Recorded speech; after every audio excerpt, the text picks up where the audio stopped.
I really appreciate being here, and if I can just also acknowledge the traditional owners. I'm on Wurundjeri land at the moment in Melbourne. So wellbeing is very close to my heart because it's the heartbeat of our organisation as well. We work with a lot of young people and a lot of staff in a very distributed workforce, delivering things from childcare to lifeguarding to camping to all sorts of experiences. And I think with a focus on ensuring others' well-being. So it's really, really important that to do that well, that our staff are at the best and that their well-being is looked after.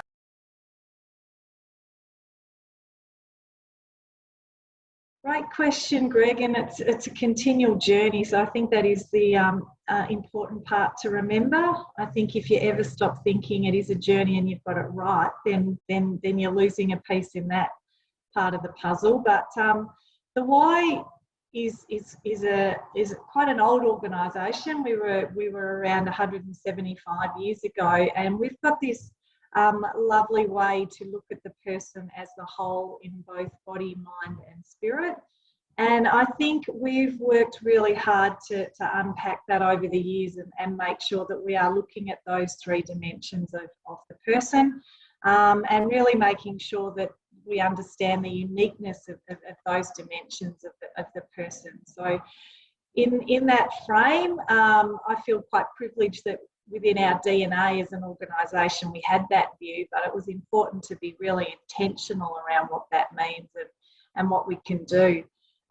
We know that those three areas are really important, but we also know that there's a need for them to all come together and to make sure that this is the best way that we can make sure the well-being of our people is at the forefront of what we're thinking. As we know, the whole person is greater than the sum of their parts, and so it's very important that we do look at these three dimensions when we think about well-being.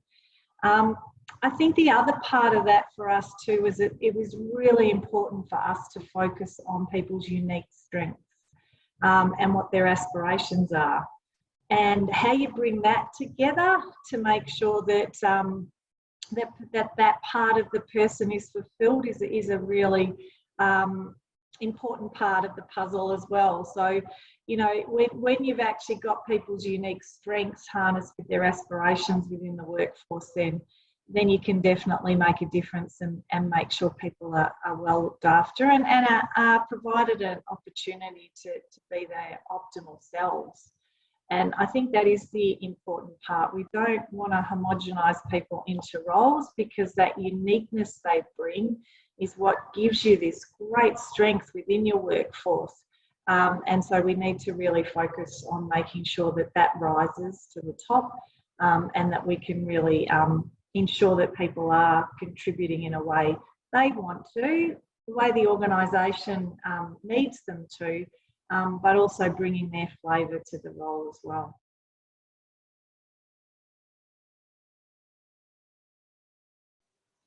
I think that's it's really delving into what does that person bring to the role as well. I think sometimes we write PDs and they're there and we know what the organisation wants, but we don't go through a process of sitting down and really understanding what the person wants as well. So I think there's some really, you know, simple questions we can ask staff around, you know, what are some of the things that invigorate them?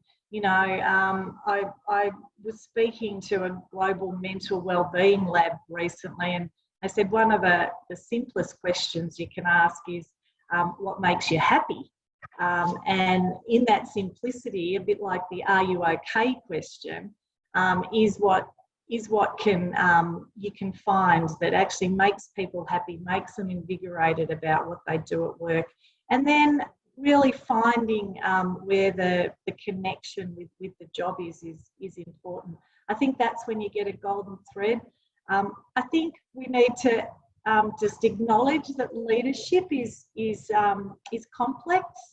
It's not linear. I often say we're always working on how we can best frame the jungle gym rather than the pathway. because it's really important that we look at all these different aspects. But I think when you do find that balance, it's absolutely fantastic for the person and equally as fantastic for the organisation.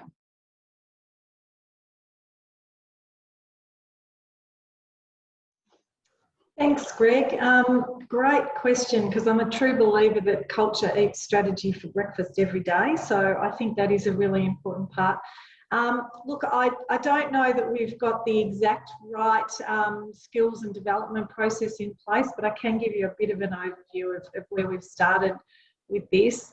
We're having deep and meaningful conversations around inclusion and diversity at the moment, which is a key part of how we are creating sort of safe spaces for people to speak. And then on top of that, we're also really dedicated to looking at, you know, a co-design framework with our employees.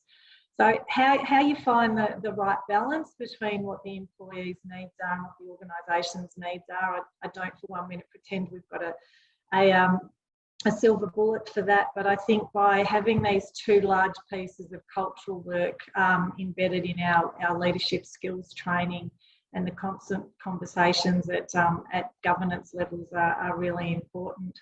And look, just a game changer for us in our organisation was also bringing young people into some of the really key meetings the organisation has. So we have a 50-50 quota of young people under 30 and our more mature leaders for events like our AGMs, and we hold 2 intergenerational leadership forums per year, which gives us the ability to really embed diversity of voice and age diversity in this case. And then we've been looking at ways to co-design things together in a way that's quite structured. So I hope that answers the question in some way, but they're probably the 2 large skill development pieces we're looking at for cultural change.